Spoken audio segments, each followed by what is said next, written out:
Hey everyone, this is Shanton Pomik, aka John T, and welcome to my show of the dark side of cryptocurrency. Let's get started, boys and girls. So you want to talk about cryptocurrency, right? But first, we need to talk about how we got, from a historical transition of currency to cryptocurrency.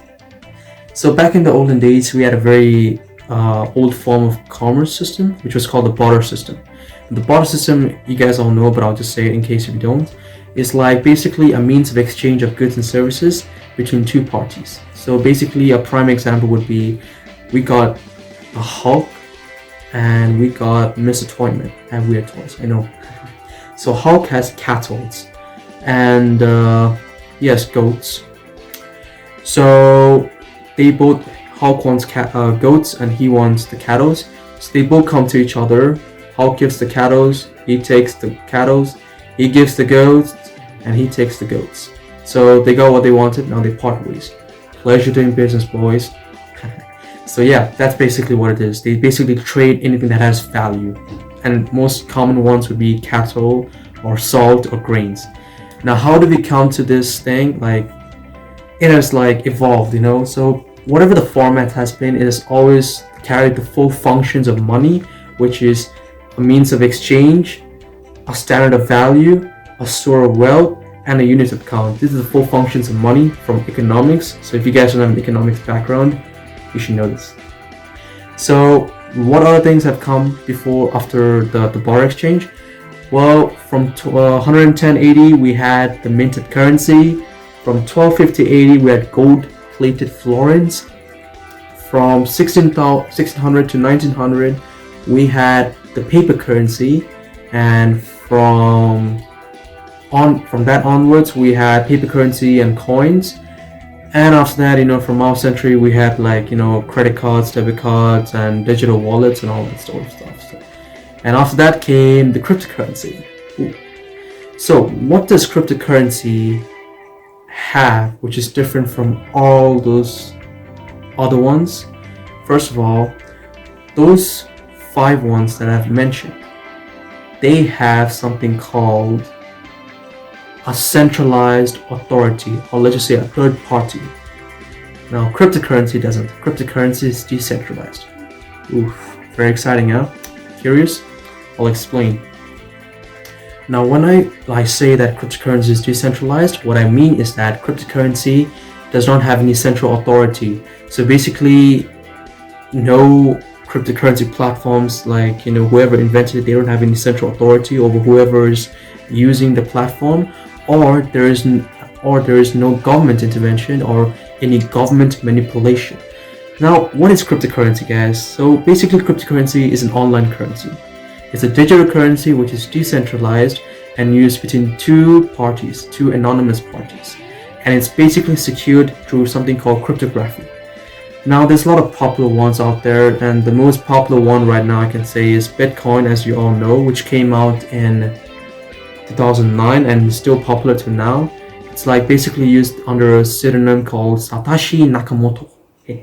So yeah, and after that there's also Litecoin, Ethereum. There's actually 1,400 crypto platforms out there, so it's just wow.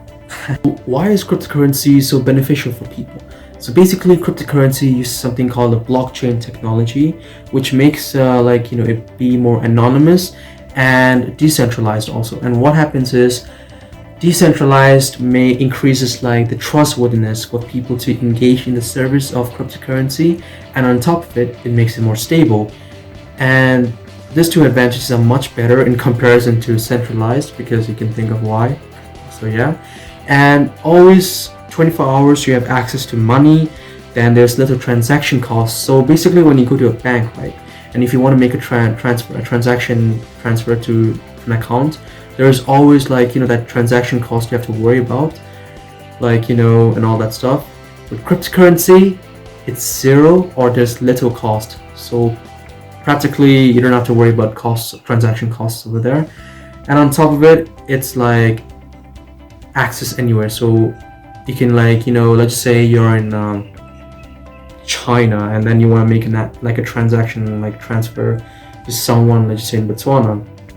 It could be done. There is no cost, nothing like that. Simple as that. So it's pretty good, right? I mean, this is why cryptocurrency is the new thing, right? So yeah, people like it, good for them. But, there is a but, guys. With every system that comes into being, there's always the flaws of the system. And in this video, we're going to discuss the flaws of the system. So, cryptocurrency has become an attractive place for money laundering. Yeah. It ain't no big surprise, but it is what it is, guys. So basically, from 2018 to 2019, cryptocurrency money laundering has increased from $1.8 billion to $2.8 billion on the crypto asset exchanges. And this crypto money laundering activities are mainly used for racketing, hacking, ransomware, terrorist financing, which is a heavy thing, and that's why it's under scrutiny, and many other things like child pornography and all that stuff. So it's a really huge problem in cryptocurrency, and we're going to discuss this furthermore in this video. So you guys know about money laundering, right? Like you guys probably heard from the movies or the news or any daily life stories, but how exactly does it happen? I'm going to explain to you. It happens in three ways. First is placement. Now placement is when the offender would move the illegal funds of money laundering money into the legitimate financial enterprise or financial system. Let's just say he would buy a small business, or he would buy like let's just say real estate, where he could shift the money. And what happens is this would create the initial distance between the predicate offense and the money. So yeah, it starts at that's the starting point for it. The next stage for it is called layering. Now layering is when it's like the usage of complex and web legal transactions.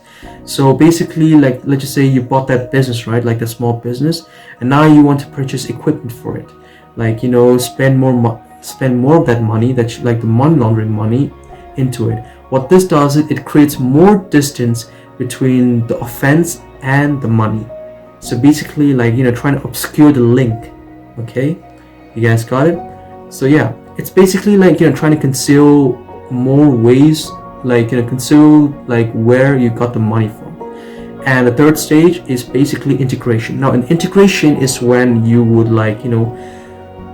reintroduce the money, the illegal money, into the system. Now, when you introduce it back into the system, it's basically basically fairly whitewashed, and the offender could use it for whatever purpose he or she would like to use it for. So now we discuss how money laundering happens, how does it happen in cryptocurrency? What is the strategy?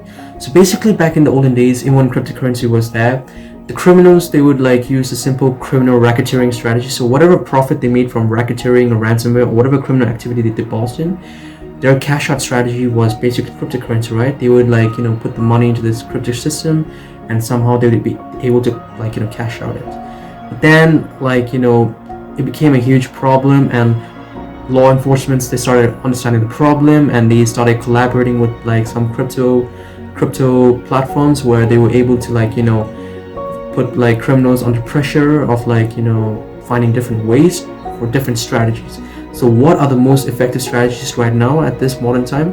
There are many different strategies, but I'll just explain two of them, and that is OTC, or over-the-counter broker.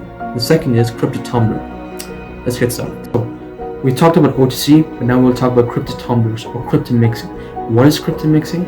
Crypto mixing is a mixing service where other crypto funds, where different crypto funds are mixed together to obscure the trail of the original source of funds for the offender. So basically, let's just say there are different customer monies. So all of them are taken together and they're mixed. When they're mixed, they're then split, and then they will be sent back to the destination addresses. What this does is when you mix the money, right, you can't really understand where the money is coming from. And the most common platform for this kind of service is basically Bitcoin Fog, which is still used today. And mostly this type of service is used for terrorist financing. Yes, various terrorist organizations use this type of service, this money laundering service.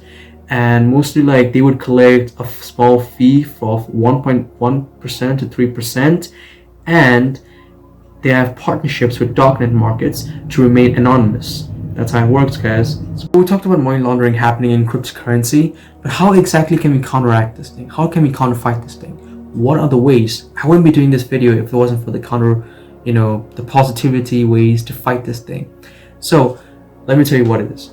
Firstly, we need transparency. Transparency needs to happen. If there's transparency in the crypto sector, then it would make it easier for the law enforcement agencies to track down any money laundering activities, and more importantly, they will be able to understand how exactly money laundering works in the crypto sector.